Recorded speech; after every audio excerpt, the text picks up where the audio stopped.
Bueno, bienvenidos a nuestro encuentro mensual del programa de doctorado en filosofía de la Universidad Teológica de Georgia. Un saludo a todos los estudiantes de este programa y a los participantes que nos acompañan hoy por primera vez.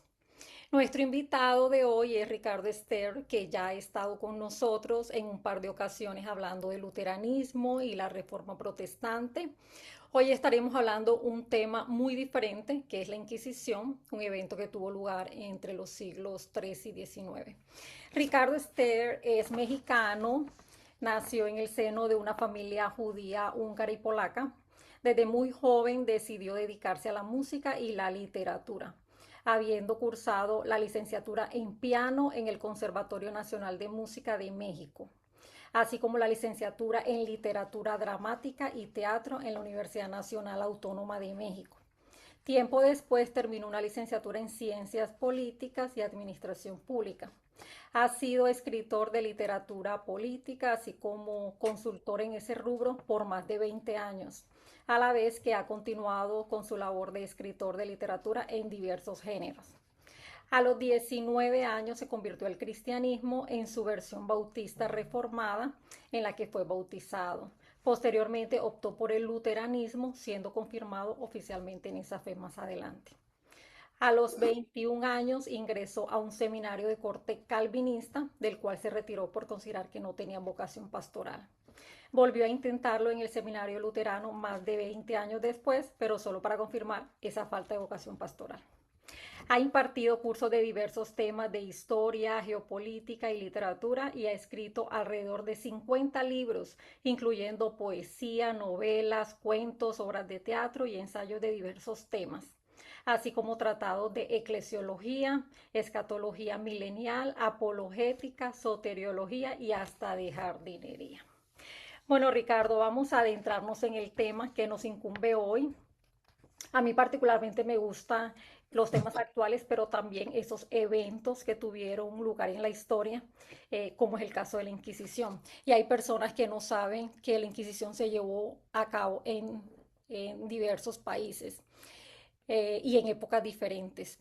Así que la primera pregunta ¿es la Inquisición un bloque monolítico o hubo diferencias reales entre la Inquisición española, la portuguesa y la romana? Ok, bueno, gracias por la presentación. Saludos a todos desde México. Y bueno, empezamos con una muy buena pregunta. Em, Aquí vemos en esta diapositiva contexto histórico. O sea, tenemos que irnos hasta la Edad Media. Ahí están los orígenes. En el siglo XII surgen dos herejías muy importantes en Europa, que son los cátaros y ajá, los cátaros, también conocidos como albigenses, y los valdenses. Y eh, que llegan a, pues sí, funcionan como sectas peligrosas que atraen gente y como vemos hoy más que nunca, pues las sectas como que no sacan precisamente lo mejor de las personas, las vuelven, incluso a personas normales, aparentemente los pueden volver prácticamente psicópatas, ¿no? En una secta. Entonces se empezaron a preocupar en la iglesia. Claro que también para ese momento la propia iglesia ya tenía dentro varias herejías, ¿no? Que ya estaban cada vez más afianzadas. Pero sí eran, los valdenses creo que no eran tan peligrosos, son, incluso se podría decir que son como protoluteranos, y después han sido hasta más o menos restaurados y reconocidos por la Iglesia Católica como que bueno, estos no eran tan malos.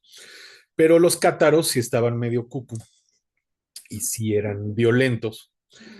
Entonces se estableció que los obispos locales tenían autoridad para juzgar herejías y condenarlos, ¿no? Y hubo muchos quemados, perseguidos, hubo guerras contra ellos, se escondían en las montañas, los iban a cazar, en fin.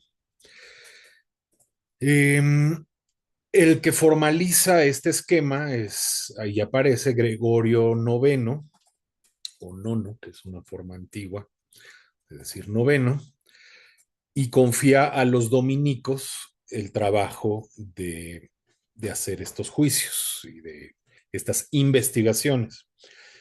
Inquisición, pues viene de inquirir, ¿no? Que inquirir es un sinónimo de, puede ser de preguntar, ¿no? A veces en un libro leemos así un diálogo y dice, no sé qué, inquirió, no sé qué, bueno, un libro antiguo, ¿no? Eh, y también pues como investigar. Entonces la Inquisición pues es la que inquiere, investiga.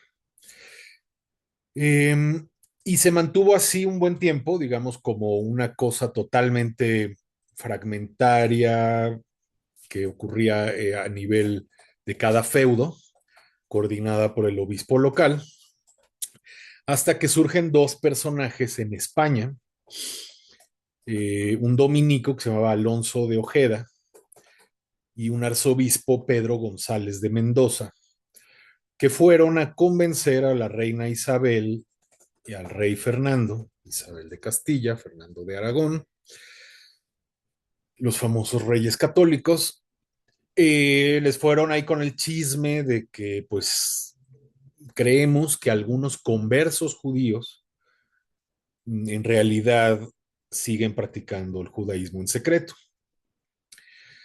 Eh, el problema no eran tanto los judíos, básicamente no eran el problema porque ya los habían expulsado. Entonces, pues, ya no era legal que un judío viviera en España ni en ninguno de sus territorios de América, ni de Asia, ni de ningún lado. Y entonces, pues no les preocupaban tanto a los judíos, detectaban a uno y lo expulsaban, lo echaban del país y si no se quería ir, pues lo ajusticiaban y ya. Pero lo que empezó a ser un problema es los judíos que fingían convertirse para no ser expulsados, pues porque ahí tenían toda su vida, su casa, sus negocios, etcétera. Cuando expulsaban a un judío, obviamente no se llevaba nada. Entonces fingían haberse convertido, pero en secreto seguían practicando los ritos judaicos. Entonces, estos dos personajes convencen a los reyes católicos de que pues esta era una amenaza para el reino, etcétera. Y bueno, pues la reina Isabel era muy católica, ¿verdad? El rey Fernando no tanto, pero pues él le gustó la idea porque vio que era un instrumento de centralización política para controlar mejor a la gente. Y empezaron a presionar a Roma hasta que obtuvieron una bula eh, de, casi se llama un documento, cierto tipo de documentos papales, en 1478. Ese año empieza formalmente la Inquisición española.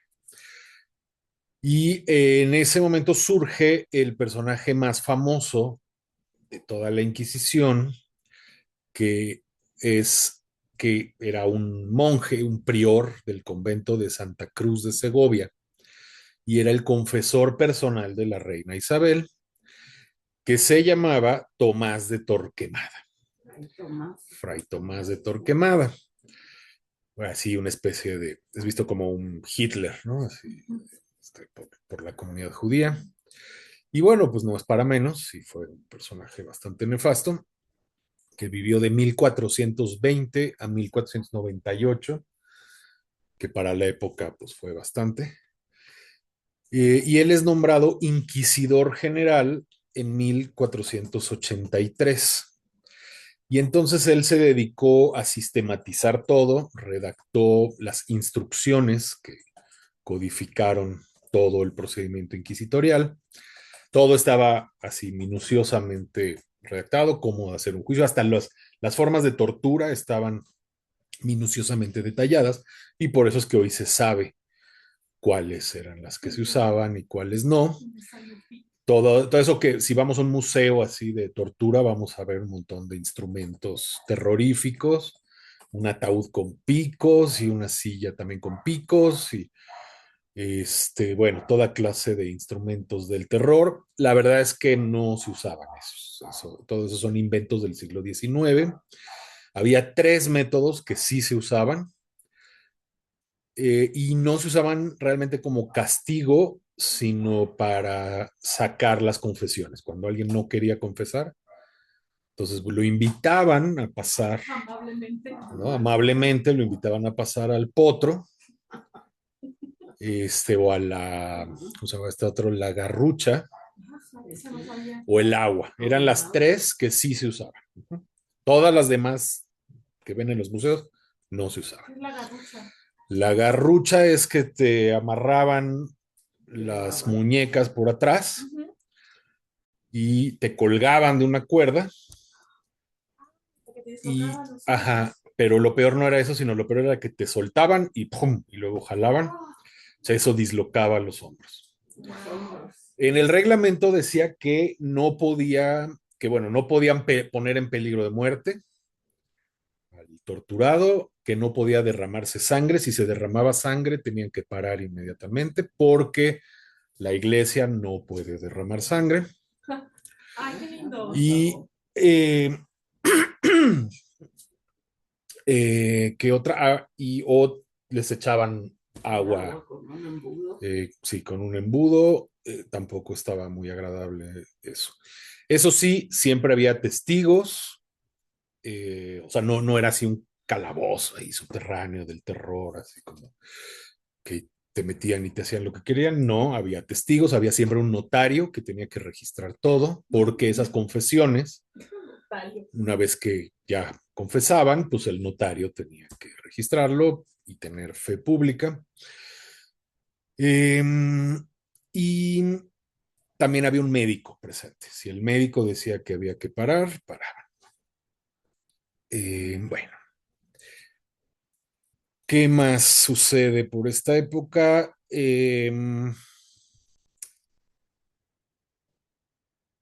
Bueno, cuando se da la bula papal todavía no era oficial la expulsión de los judíos, esa llega unos años después, en 1492, después, y muchos huyen a América, ¿no? A México, a Brasil, todo el norte de México, las ciudades más importantes fueron fundadas por judíos portugueses, escapando, porque también los expulsaron de Portugal.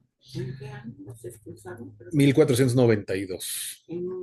Me preguntan aquí, es que hay dos personas también aquí. Sí, no crean que estoy loco, si de repente ven que hablo así. Es porque también hay aquí alguien.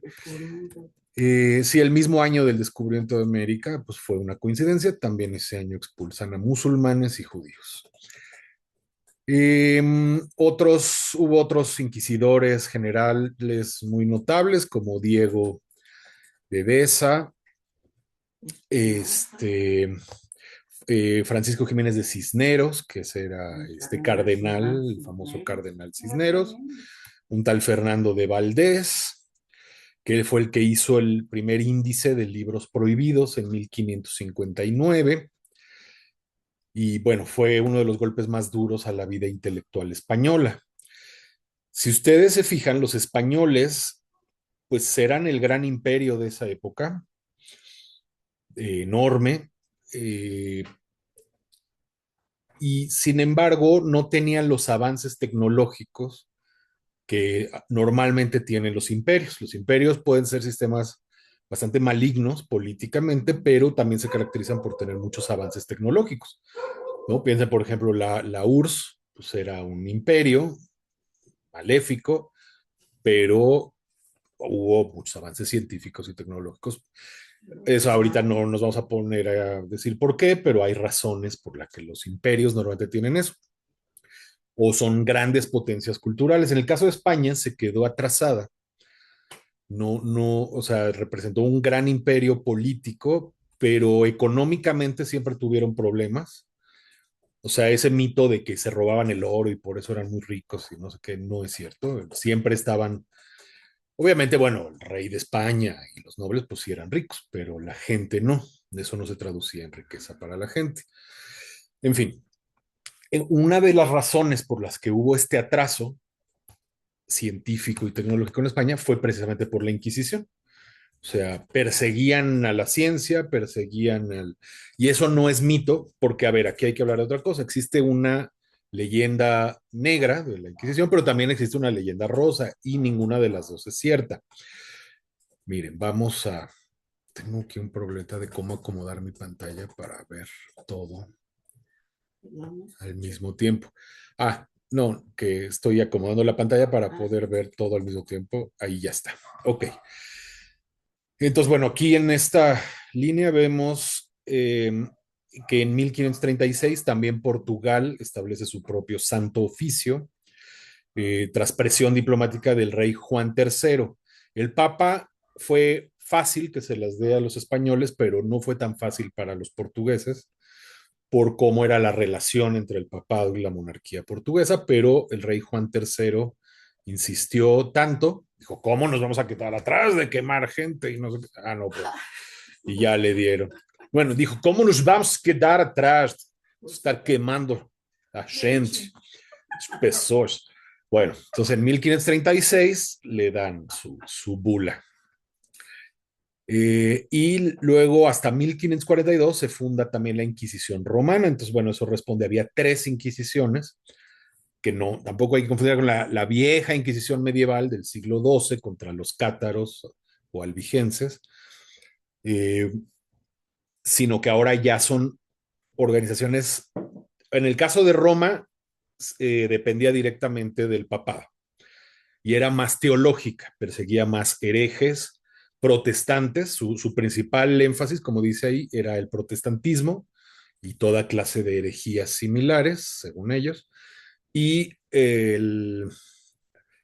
un poco la brujería, ¿no? Ahorita hablamos, porque bueno, el título recuerden que es herejes, brujas y criptojudíos, los enemigos de la Inquisición. Ahorita hablamos un poco de todo eso, pero aquí vemos en esta tabla, bueno, más o menos lo mismo que dijimos. O sea, aquí está cuál es la bula que fundó cada una, quién tenía el control en la española. Si se fijan, el rey tiene todo el control. En la portuguesa también, aunque con tensión hacia Roma. Ahora hay un detalle interesante. Poco después de esto, se unen las coronas española y portuguesa bajo Felipe II. Eso mucha gente no lo sabe, pero como durante 80 años estuvieron unidas estas dos coronas, las tenía la misma persona, que era el rey de España. Entonces, bueno, llegaron a ser más o menos lo mismo. Y la romana aparte, que el control era la curia papal, o sea, los cardenales. Y cada una tenía sus propios objetivos. Conversos judíos y moriscos, era el principal de la española, porque a España ya realmente casi no llegó el protestantismo, aunque la famosa versión Reina Valera fue hecha en España en el siglo XVI. Sí había protestantes, eran calvinistas. Había algo de protestantes españoles, como ellos dos, y a lo mejor otros dos, porque no creo que muchos más. Bueno. Eh, en Portugal, igual, los conversos, el mismo que la española, y pusieron mucho énfasis en las colonias, sobre todo en Goa. Goa es en la India y era una colonia portuguesa. Ahí establecieron también una inquisición porque muchos judíos huyeron a Goa. Bueno, y la romana, protestantismo y herejías doctrinales. Los inquisidores de la española no eran realmente teólogos, eran juristas. En Portugal era una mezcla de juristas y clérigos y en Roma eran teólogos. Aquí, ¿cómo se financiaban? Esto es muy importante. Autofinanciamiento por confiscaciones, la española. O sea, la española no recibía dinero del Estado ni recibía dinero de la iglesia. Entonces, ¿qué creen que pasaba? Pues que les surgía estar confiscando bienes, ¿no? Entonces, cualquier mínima acusación o lo que sea, órale, tus bienes para acá, porque era su forma de financiarse. En Portugal había algo de presupuesto real, más las confiscaciones, y en la romana presupuesto curial, más príncipes católicos. El alcance de la española era todo, era pues España y las colonias americanas. En México se funda en 1570 y algo, ahorita les digo el año exacto. Y la portuguesa, pues Portugal, Brasil, Goa, Mozambique también era colonia portuguesa y la romana solo llegaba a los estados italianos. Bueno, aquí vemos más o menos lo que les mencionaba, los grandes inquisidores, don Tomás de Torquemada, Gian Pietro Carafa, de la Roma, él es el fundador de la Romana, Fernando de Valdés y Francisco de Cisneros. Bueno, eh, entonces, bueno, esto creo que hasta ahí llega la respuesta de las tres grandes inquisiciones. No sé si hay más, ya ni si me quieres preguntar otra cosa. Mucho se habla de la leyenda negra, pero ¿qué dicen realmente los datos históricos sobre la escala de persecución? Ok, buena pregunta. Déjame ver, creo que había una diapositiva de eso. Ahí está. Ahorita regresamos al otro. Leyenda negra versus historia científica. La leyenda negra fue esparcida por los enemigos de España de esa época, que eran sobre todo los ingleses, un poco también los franceses, pero los franceses eran católicos, entonces tampoco podían decir mucho porque era una institución católica. Eh, y bueno, con el tiempo pues se ha reducido mucho esto de la, o sea, hablaban de millones de muertos, así era, lo ponían como una catástrofe exageradísima, no había forma de comprobar eso, como que te agarraban y automáticamente te torturaban y te ejecutaban. Y fue más un instrumento de propaganda. No estamos justificando la Inquisición, por donde lo quieran ver, pues está mal, ¿no? Incluso dentro de la iglesia hubo muchas voces que se opusieron, había teólogos, los padres de la iglesia, la Biblia tiene muchos pasajes claramente contra la coerción para creer. Aquí el tema es que, ahorita, perdón, ahorita vamos más a los datos, pero el tema es que hay una mezcla entre la iglesia y el Estado. O sea, al final esa mezcla es fatídica, tanto para el Estado como para las iglesias. Cuando se mezclan no les conviene. Digo, les conviene en cuanto a poder y dinero, pero digamos que contamina mucho. Y acá el tema es que como que la Inquisición se lavaba las manos, decían, pues nosotros no podemos derramar sangre, entonces vamos a suponer que, es más, me voy a regresar y ahorita volvemos aquí a los datos para que vean cómo funcionaba, ¿no? Eh, pero todo empezaba por una denuncia. Cualquier vecino, cualquier persona podía denunciar y era anónimo. Entonces, a ti te llegaron a decir, tú nunca sabías quién te acusó, ¿no? También eso siempre es un instrumento de venganzas personales y demás, ¿no? Entonces, o para apoderarse de sus bienes. Entonces, cualquier vecino iba a hacer una denuncia. Entonces, empezaba una investigación, había un fiscal que recababa pruebas. El acusador nunca sabe quién lo denunció. Luego, si veían más pruebas o sospecha o ya es suficiente, entonces arresto e incautación inmediata de todos sus bienes. Wow. Luego venía el famoso interrogatorio, el agradable interrogatorio, que pues eran múltiples sesiones, posible uso de tormento o tortura. A ver, aquí también en cuanto a los datos y la leyenda negra, ya vimos que sí se usaban instrumentos de tortura, pero no era siempre. Por ahí tengo el dato, pero más o menos el, se calcula que el 5% de los casos, aprox, terminaban en tortura. Eh, Había otras formas de sacar confesiones que se preferían, ¿no? Como podía haber hasta negociaciones, mira, ya declárate culpable y te ahorcamos en vez de quemarte. Ay, gracias. O negociaciones así. O no sé, la multa, también era de multa, no siempre era la muerte. Eh, o no sé, tenían sus técnicas interrogatorias que no necesariamente implicaban tortura. Bueno, luego los teólogos, el paso 5, determinaban la gravedad de la herejía y según eso, pues ponían una pena. Si eras luterano, pues ya esa es la máxima, ¿no? O judío converso. Esos son los criptojudíos, ¿no? Judíos escondidos, eh, que estaban bautizados. Aquí hay otro punto importante. La Inquisición eh, no tenía jurisprudencia sobre otras religiones, solo podía juzgar a católicos bautizados. Eh, pero los criptojudíos entraban en esa categoría porque estaban bautizados y supuestamente eran católicos, entonces los juzgaban como herejes, como católicos herejes, católicos judaizantes, ¿no?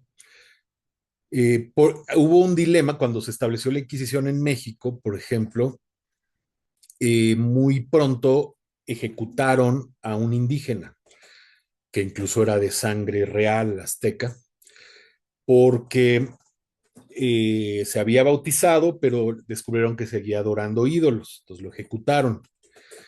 Y esto fue un escándalo, hubo gente a favor, gente en contra, el caso que llegó a la corona y la corona inmediatamente prohibió cualquier juicio de la Inquisición a indígenas, que incluso si hacían brujerías, si adoraban ídolos, lo que sea, porque decían que eran nuevos creyentes y que había que tener paciencia con ellos. Y no sé en otros países, pero en México nunca más se volvió a ejecutar a un indígena, fue el único, el primero y el último. Eh, bueno, llegaba la sentencia que podía ser absolución, penitencia, reconciliación y relajación. Se oye chistoso esto, pero no, no crean que llegaban a darle un masaje para relajarlos después de la tensión del interrogatorio.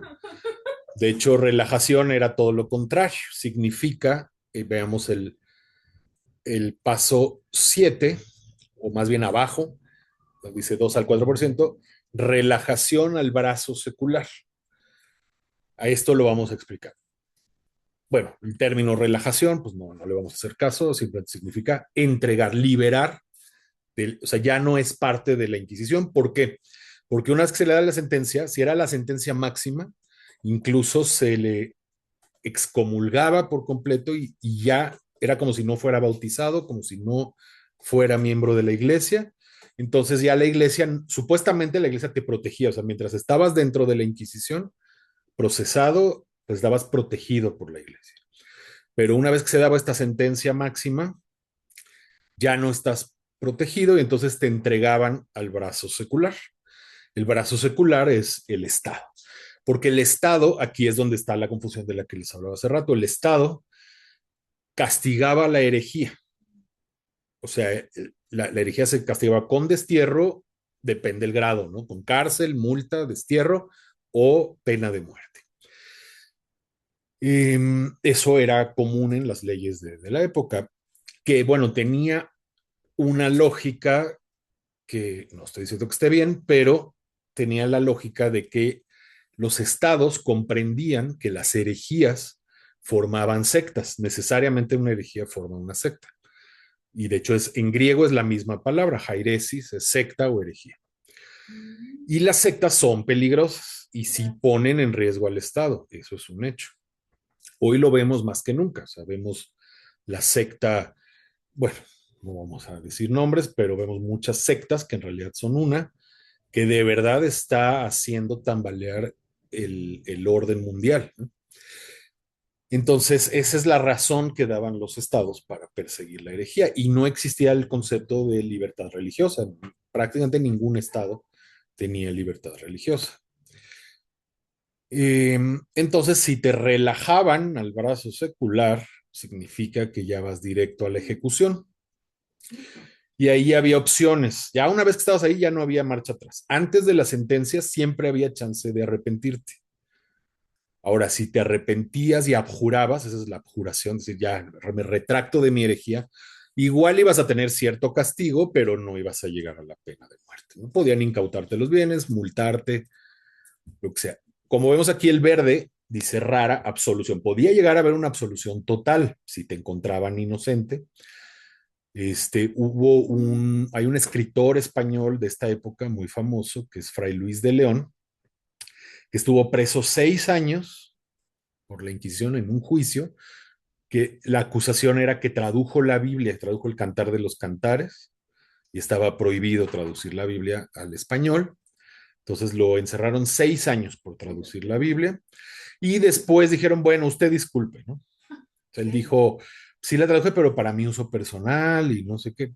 Bueno, usted disculpe, y regresó, ya salió totalmente restaurado, no hubo problemas, y regresó a dar clases, y es muy famosa su frase, que cuando llega el primer día a dar clases dice, como decíamos ayer, así como si nada, como si no hubiera pasado nada, como decíamos ayer, bueno, eh, luego, frecuente penitencia, o sea, digamos, te ponían cierta penitencia, que podía ser desde abjurar en público, rezar no sé cuántos padres nuestros, cosas así, algo leve, a lo mejor una multa. La mayoría de los casos terminaban en reconciliación, que es más o menos lo mismo que la penitencia, pero más fuerte. Que, por ejemplo, podía ser usar un San Benito, el gorrito ese, para que todo el mundo te señale y se burlen y seas el hereje del pueblo. O en casos más graves, mandarte a las galeras por cierto tiempo, que muchos ya no regresaban porque era un trabajo terrible. Las galeras era ser un remero en un barco de guerra. Imagínense ese trabajo, ¿no? Eran esclavos, o sea, prácticamente estaban mandando a la esclavitud a remar todo el día, ¿no? Eh, Confiscación de tus bienes, pero ya digamos que había una reconciliación. Y del 2 al 4% terminaban en pena de muerte, que había básicamente tres opciones: la horca, el garrote vil, que no es un garrote así como nos lo imaginamos, era estrangulado, te sentaban como en una silla con una cuerda y le daban vueltas y te, exacto, y te ahorcaban. Y la peor forma pues, era quemado vivo. Si en cualquier momento antes de que se encienda el fuego podías abjurar, y eso no te quitaba ya la pena de muerte una vez que te habían sentenciado, pero te permitía cambiar por la horca. Igual te quemaban, que además, aunque estuvieras muerto, quemarte era un castigo, porque la iglesia prohibía la incineración. La incineración se empezó a aceptar hasta 1965. Entonces, ser quemado antes de esa fecha era como ser como un pagano, ¿no? Entonces, te daban chance de ahorcarte antes para que no tuvieras que pasar por el fuego estando vivo, y además luego te quemaban y esparcían tus cenizas. Wow. Bueno, ahora sí, volviendo ya a lo de la... veo que hay gente que quiere preguntar, pero bueno, si quieren dejen acabar esto y ahora preguntan. Volviendo a los datos reales versus leyenda negra, en 350 años hubo 150,000 procesos abiertos, que bueno, no es tanto. Bueno, eso es solo de la española, ¿no? No es tanto si lo piensan en 350 años y considerando todos los territorios que abarcaba, vemos que tampoco era tan generalizado, así como a veces lo pintan, ¿no? Como dato que no viene al caso, pero se los doy rápido, por ejemplo, todo el oro que sacó España de México en 300 años es lo que hoy extrae México en un año. O sea, que los que dicen que México es pobre porque se llevaron el oro, bueno, tampoco es verdad. Eh, 2 al 4% de estos 150,000 terminaron ejecutados en persona, porque también había ejecutados en efigie. Eso significa que, así como sacaron al nuevo ayatola en cartón, algo así le hacían, cuando no te podían agarrar, pero eras condenado, te quemaban en efigie, que equivalía pues también a un Como castigo Francisco de Quevedo, máximo. en efigie lo Ah, sí, quemaron. eso no sabía que a Francisco de Quevedo lo quemaron. Y él presenció, estaba en el En República. Portugal, 44.817 procesos de 1536 a 1767, son menos tiempo, y 1.175 condenas a muerte en persona, más 633 en efigie. Bueno, la historiografía científica pues empezó a estudiar seriamente el tema desde los 1960, cifras basadas en relaciones de causas. Estos son algunos de los principales: Kamen, Henningsen, Contreras, Bettencourt. ¿Y saben quién también es un importante investigador de la Inquisición? El papá de Benjamín Netanyahu. Él era un historiador y académico importante, y entre sus principales temas era un estudio de la Inquisición. Se llamaba Benzion Netanyahu, que ese no era el apellido original, ahorita se me olvidó, tenía un apellido polaco y se lo cambiaron a ese. Bueno, antes de seguir, no sé, Jani, si tienes otra pregunta o si alguien Las quiere. personas que tienen preguntas la pueden ir ahí escribiendo en el chat. Sí, muchas voces, muchas risas y se nos va, se nos va. Bueno, ahora hablando del sistema de autofinanciamiento, ¿cómo influyó el sistema de autofinanciamiento en cuanto a las víctimas en los tribunales? Ok, buena pregunta. Eh, es más, ya estamos en esta, ¿no? Como dice ahí, el dinero de la fe, autofinanciamiento. Eh, Aquí dice, el ciclo perverso: arresto del acusado, embargo preventivo de todos sus bienes. Obviamente esto se embargaba hasta que había una sentencia. Eh, que de ahí se cobraban, hubiera la sentencia que hubiera, de ahí se cobraban los costos del juicio y la manutención. O sea, por ejemplo, bueno, claro, no sé, en el caso de Fray Luis de León, yo no sé si él tenía bienes, pues era un fraile, pero el objetivo también era agarrar ricos. Tal vez esa es parte de las razones por las que tampoco querían agarrar indígenas, porque les podía hasta salir más caro, porque no tenían que incautarles. Entonces les salía más caro el caldo que las albóndigas. No sé, en otros lugares de Latinoamérica también dicen así, o es muy mexicano. Bueno.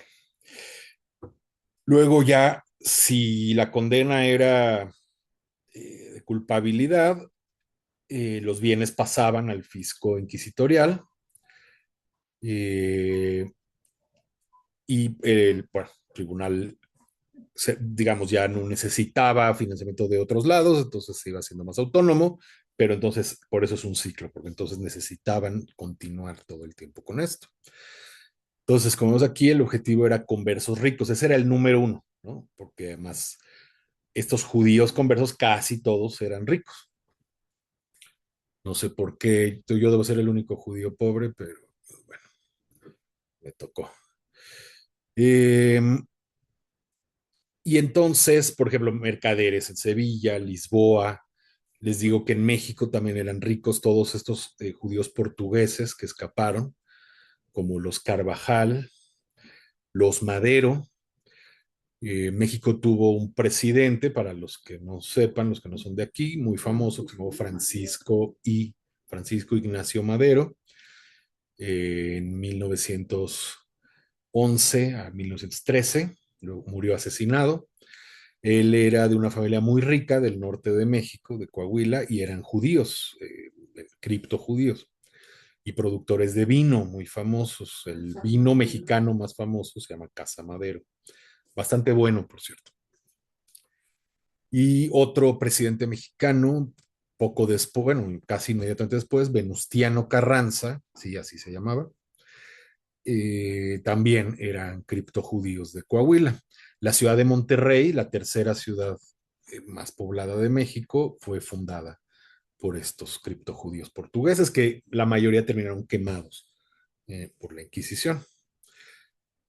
Y pues sus bienes confiscados. Entonces, el blanco más rentable eran estos mercaderes o banqueros que tenían mucho capital líquido, almacenes y propiedades fácilmente confiscables.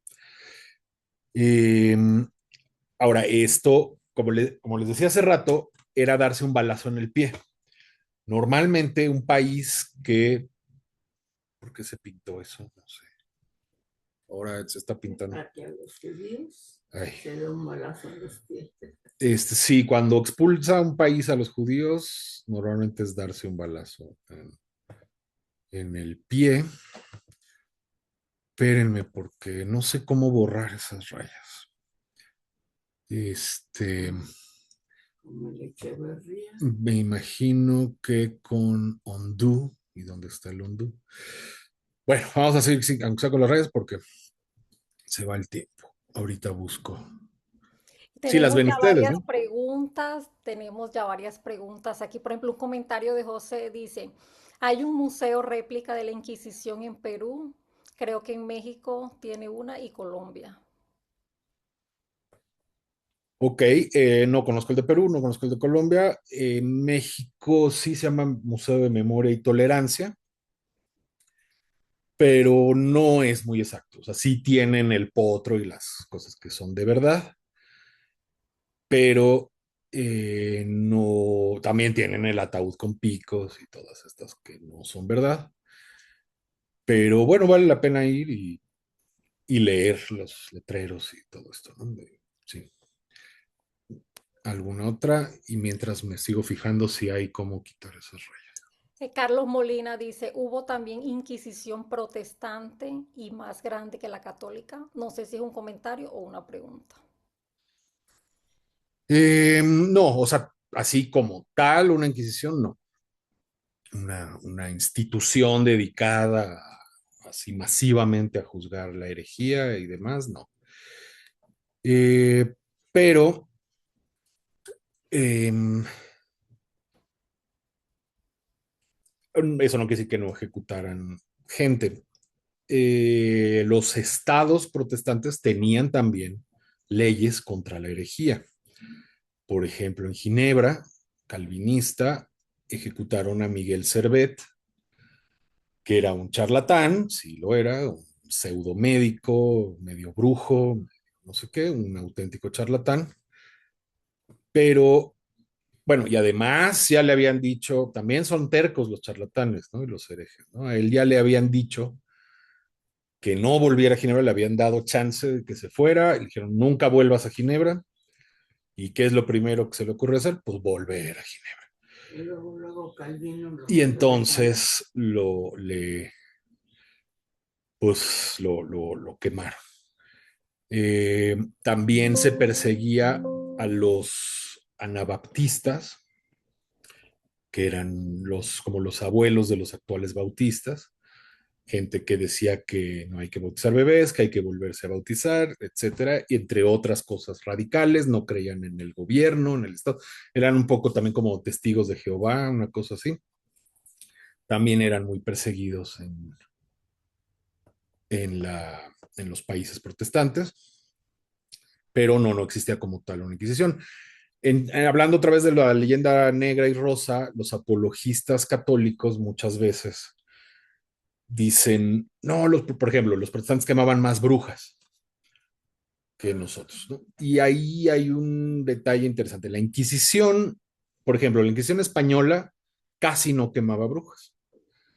Decían que ellos tenían una doctrina, digamos, en donde decían que si aceptaban que la brujería era real, entonces era darle demasiado poder al diablo. Y cómo el diablo va a tener tanto poder, no es cierto, que no sé qué, o sea, porque la brujería pues, se supone que son artes mágicas con poderes del diablo. Entonces, en España estaban más enfocados, ¿no? Además, las brujas pues no tenían mucho dinero, estaban más enfocados en los que sí tenían dinero. Entonces la Inquisición española no quemó muchas brujas. La portuguesa más, la romana más, tampoco demasiadas, ¿no? Entonces ahí hay parte de verdad de los apologistas, pero lo que no te dicen es que los estados católicos sí quemaban brujas masivamente, sobre todo en Alemania. El estado católico que más quemaba brujas era el Sacro Imperio Romano Germánico y pues los príncipes, algunos protestantes, pero la mayoría católicos. O sea, definitivamente las ciudades donde más se quemaban brujas eran católicas, aunque no fuera directamente la Inquisición. Entonces yo creo que estos apologistas dicen, pues como en Alemania quemaban más brujas, pues eran los protestantes. Repito, no es que no, por ejemplo, te da el caso en Estados Unidos de las brujas de Salem, quemadas y colgadas. No sé si las quemaban o las colgaban, pero sí, sí fue. O sea, tampoco súper masivo, a lo mejor fueron 20, 25, pero bueno, pues es bastante, ¿no? Para un pueblo. Ahora sí, ¿qué más preguntas? Abel dice, cuando sospechaban de alguna persona, esto incluía a su familia, ¿qué pasaba con su familia si le quitaban todo? Pues buena idea. Digo, buena pregunta. Las familias obviamente también eran investigadas, ¿no? Se asumía a ver si este es criptojudío, pues seguramente toda la familia. Y además solía ser así, o sea, pues eran familias completas que seguían practicando en secreto el judaísmo. Entonces a veces condenaban a toda la familia, eso era lo ideal para poder quedarse con los bienes, eh, o a veces, eh, obviamente si no se encontraban pruebas contra la familia, no eran condenados, pero, por ejemplo, el San Benito era hereditario, ¿no? Si te condenaban a usar el San Benito, a ver, no significa que todo el tiempo lo tuvieras que usar o que tus hijos y nietos y bisnietos todo el tiempo tuvieran que traer el San Benito, pero digamos que quedaba en la familia y era como un estigma, ya que se quedaba en la familia de que tuvieron un antepasado hereje. Pero bueno, eso es más o menos. Mira, esta pregunta que nos faltó hablar acerca de esos famosos, esos casos famosos o emblemáticos de persecución por parte de la Inquisición. Y aquí un participante nos dice, en un pasado decir que Dios está dentro de ti era una herejía. Giordano, Bruno, Spinoza, Hipatia fueron algunos que murieron por decir esto. ¿Qué opina usted sobre esto? Ok, aquí están, eh, tengo 4 casos emblemáticos, cada uno con un final diferente. El que ya les mencionaba, Fray Luis de León, perdón por esas líneas que me ponen de malas, pero no sé qué apreté. No, no, está bueno. Este, pues no, porque quién sabe cómo se borran, porque ya le di undo y no se quitan. Algo apreté y al estarle moviendo se hicieron. Bueno, no. Este, bueno, el caso de Giordano Bruno, él es arrestado en 1592 en Venecia, acusado de hechicería, en parte porque trabajaba ahí con un noble que lo contrató porque Giordano Bruno tenía una memoria así absolutamente impresionante y tenía métodos memotécnicos, este, que, bueno, parecían artes mágicas, ¿no? Como podía memorizar tanto. Entonces un noble le pidió que le enseñe sus artes mágicas, pero pues era medio bruto, entonces no pudo aprender a memorizar. Se enojó y lo denunció al Santo Oficio y lo fueron a arrestar a Venecia. Luego lo trasladaron a Roma, donde estuvo 8 años preso en juicio y al final termina quemado vivo en el campo de las flores en Roma. Ahora, a ver, es cierto que desde el punto de vista católico sí decía cosas que eran heréticas, En esa época el heliocentrismo se consideraba herético, hoy sabemos que no, pero no era solo eso, o sea, sí tenía una teología que era genuinamente gnóstica o panteísta. Sí era de verdad un panteísta, creía en el universo infinito, que eso es panteísta, negaba la Trinidad y sí tenía otras herejías de las que nunca abjuró. Por más que, o sea, en esos 8 años, pues lo trataban de convencer y pues no se dejó, entonces, pues sí termina ejecutado con la lengua amordazada para que no pudiera decir últimas palabras, para que no contamine al pueblo con sus últimas palabras, en febrero de 1600. Yo acabo de escribir una novela donde aparece por ahí Giordano Bruno, porque pasa justo en esos años mi novela. Y entonces un personaje de mi novela se lo encuentra en una taberna y ahí platican eso, obviamente antes de que estuviera preso, ¿verdad? Luego está unos años después el caso de Galileo Galilei en 1633, pero él sí abjura. Él no quiere, no le gusta, no era team calor, no le gustaba eso del fuego ahí quemándolo, entonces abjuró, se retractó, de todas formas ya nunca salió de prisión, o sea, le conmutaron la sentencia de muerte, pero sí se quedó en arresto domiciliario, fue también un beneficio que le dieron, arresto domiciliario de por vida, y bueno, dicen que en algún momento aceptó su sentencia, pero dijo, Epur si mueve, y sin embargo se mueve, como referencia a la Tierra, que la Tierra se mueve alrededor del Sol. O sea, como que abjuró, pero discretamente dijo, pero no crean que, de verdad, me retracto.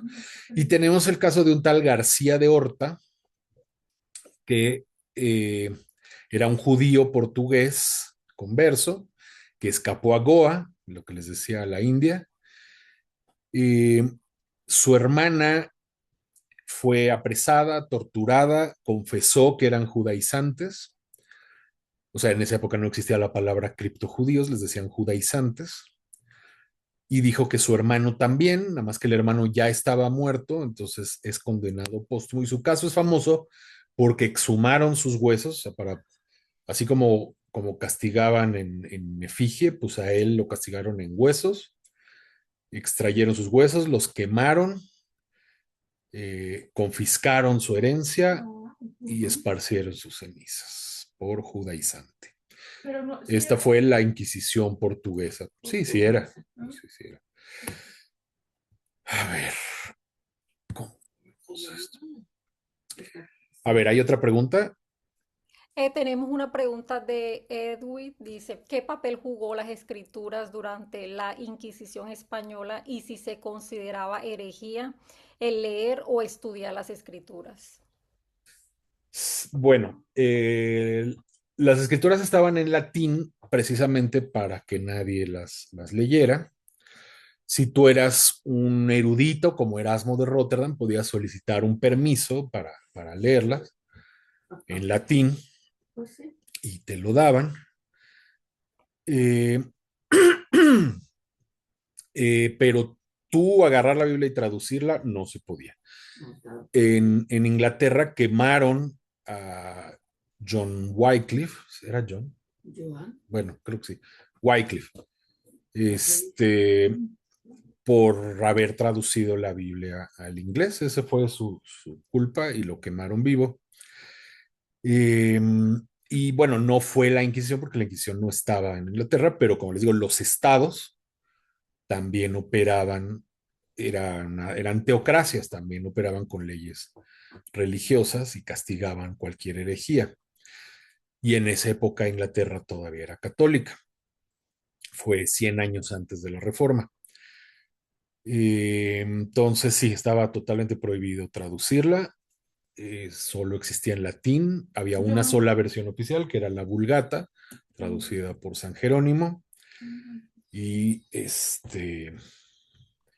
y nadie más. Todavía, bueno, esa prohibición duró hasta el siglo XX O sea, como que digamos se fue aligerando, aligerando, pero oficialmente hasta el siglo XX se hicieron traducciones masivas de la Biblia a los diferentes idiomas, como la Biblia de Jerusalén. Y muchas eran traducciones de la Vulgata al idioma y algunas pocas eran directo de los idiomas originales a los idiomas locales. Pero todavía, o sea, eso fue hasta 1965 que se quitó esa prohibición. Y de todas formas, sigue estando prohibido que un católico lea cualquier Biblia así por su cuenta. Tiene que ser una Biblia, una edición pastoral que trae comentarios que guían al, al creyente a la correcta interpretación. Entonces, ¿esta Biblia qué es? Pues debe de ser pastoral porque me la vendieron en la iglesia. Una influencia de Aquí tenemos otra pregunta Sí, de José Céspedes. Dice, ¿hay alguna influencia de la Inquisición sobre la historia de los juicios? perdón, hay una qué sobre la historia de los juicios? ¿Hay alguna influencia de la Inquisición sobre la historia de los juicios? No sé De si la los quieras hacer juicios en oralmente. general.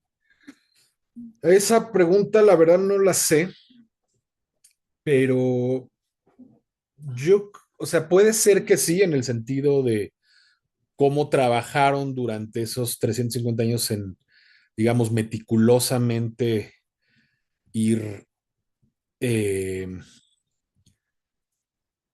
desarrollando todo el método de cómo juzgar y de qué pasa si esto, eso se llama casuística. Por ejemplo, los jesuitas eran expertos en casuística, escribían libros y libros de cada caso, ¿no? Si en el caso de no sé qué pasa esto, pues hay que hacer esto, y si en el caso de no sé qué hay que hacer esto. Entonces era tan detallada la casuística que sí pudo haber influido en los juicios seculares, normales, sobre todo en la época. Pero al final creo que la mayor influencia es el derecho romano, ¿no? O sea, está, el derecho occidental actual está prácticamente calcado del derecho romano y ya perfeccionado por cada país según sus necesidades. Bueno, tenemos 5 minuticos. Si alguien quiere hacer una pregunta o tiene un comentario, lo puede hacer oralmente. Este es el momento antes de despedirnos. Creo que ha sido un conversatorio muy interesante, lleno de mucha información. Si nos pudieras compartir ese PDF para compartírselo a ellos, sería muy bueno porque está bien Con las rayas o sin las explicado. rayas? No, las rayas se quedan aquí. Sí. Eh, Creo que está bien condensado, está resumido, están los puntos principales, fundamental para entender el evento de la Tengo una Inquisición. pregunta. Sí, adelante. Profesor, buenas noches, Dios le bendiga. Gracias. Este, tengo la oportunidad de conocer el Museo del Perú, de la Inquisición. Está totalmente detallado como usted lo informa, el toro, lo de agua, todo, las torceduras. Es bastante alarmante y bastante, o sea, da miedo oírlo y verlo y lo que el guía dice, ¿no? El guía sí está documentado y sí dice que era una forma terrible. También están los maniquíes de jueces y todo lo que hace allí. Es muy bonito. Y entonces pregunté y me dijeron que había uno en México y otro en Colombia. Muchas gracias. Ujú. Sí, sí, el del México sí es real y sí he ido. Es grande, está interesante y está frente a un parque muy bonito que es la Alameda Central. Esto, y sí, si alguien viene a la Ciudad de México o vive aquí, le recomiendo ir. Y bueno, cabe mencionar nada más rápido que hay, eh, que hubo en todo momento debates dentro de la misma iglesia. Eh, por ejemplo, los erasmistas españoles, Fray Bartolomé de las Casas, un conocido defensor de, sobre todo de los indios y que denunció los abusos de la corona española. Hay quien cree que está un poco exagerado, hay quien cree que es real, hay quien cree que incluso le faltó, pero él criticó la Inquisición En Italia hubo voces críticas, pero bueno, evidentemente no les hicieron caso, usaban argumentos bíblicos, patrísticos, etcétera. Y no sé cuántos más quedan, pero, bueno, sí queda sobre cómo terminó la Inquisición. Tenemos 5 minutos más para decirles rápido esto. Sí, no los puedes decir. Ok, esto es cómo se fueron estableciendo las otras inquisiciones en las colonias. México 1571, también tuvo su propia bula por Pío V. En Lima, un año antes, 1570. Es que en México no se podían quedar atrás, como que en Lima sí tienen su inquisición, aquí también queremos la nuestra. En Cartagena de Indias, Colombia, tardó un poco más, 1610. En Goa, 1560. De todas formas, yo les paso esto y ahí tienen mucha información. Y acá viene cómo empezó a decaer esto por eh, cuando llegan los Borbones a España. Ellos pues, son franceses, traen más la cultura francesa. En Francia no se estilaba esto de quemar herejes y demás. Claro, podemos encontrar casos, pero no era algo establecido así masivo. Entonces, pues la Ilustración y los Borbones van haciendo que caiga en decadencia. Por ejemplo, del total de procesados en esos 350 años, la mitad fueron como en los primeros 60 o 70 años, ¿no? Y toda la otra mitad en el resto. En 1813 se implementa una constitución liberal en España que abole la Inquisición, pero un año después, en 1814, Fernando VII, que era ultraconservador, la restaura. En 1826 ocurre el último auto de fe, todavía en tiempos de Fernando VII, un tal Cayetano Ripoll, maestro de escuela catalán, o valenciano, que es lo mismo, es ejecutado en Valencia por enseñar el deísmo. El deísmo es la doctrina de que existe Dios y creó todo, pero que él no se mete en ningún asunto, ¿no? Que era la doctrina más aceptada por la Inquisición, por la Ilustración. Y fue un escándalo internacional que como que ejecutaron a alguien que no sé qué. Entonces, pues aceleró el fin. En Roma se abole en 1870 la Inquisición romana por la unificación italiana. eh, y queda ahí como en un limbo en el caso de Roma hasta que en 1965, todo pasa, ¿verdad? En 1965, porque ese año es cuando se firma el Concilio Vaticano II. Entonces, se convierte en la Congregación para la Doctrina de la Fe. O sea, el Santo Oficio Romano todavía existe hasta la actualidad y es la Congregación para la Doctrina de la Fe. Por ejemplo, Joseph Ratzinger era pues no sé cuál es el título, pero era el jefe del Santo Oficio, digamos, y de ahí pasó a Papa. También en 1808 la había abolido José Bonaparte. En Portugal se abole entre 1820 y 21. En México, después de 1813, con la Constitución de Cádiz, ya nunca se restaura. No sé, en Lima y en Cartagena. Y ya, bueno, en 1834 la abolición definitiva en tiempos de Isabel II de España, la hija de Fernando VII, que era bebé, era reina, pero bebé. Tenía un año. Entonces, pues la que firma es su mamá, la regente María Cristina de Borbón, y ahí desaparece. Y pues ya, esto más o menos creo que repite lo mismo. Vamos a terminar con una frase de un historiador de la Inquisición, que es Francisco Bettencourt.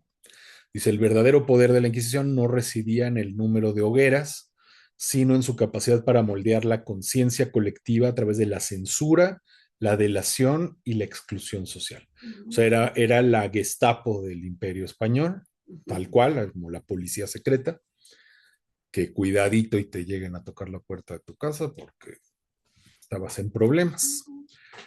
Bueno, pues hasta Pues ahí. Ricardo, muchas gracias por compartirnos tanta información de este tema que no es muy bonito, ¿no? Como otros conversatorios que hemos tenido, pero es necesario conocer todo lo que sucedió y gracias por tu tiempo.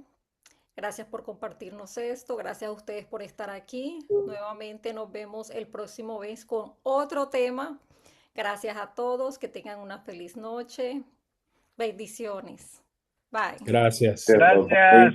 Bendiciones. Saludos. Buen Que día. estén bien. Gracias, buenas noches.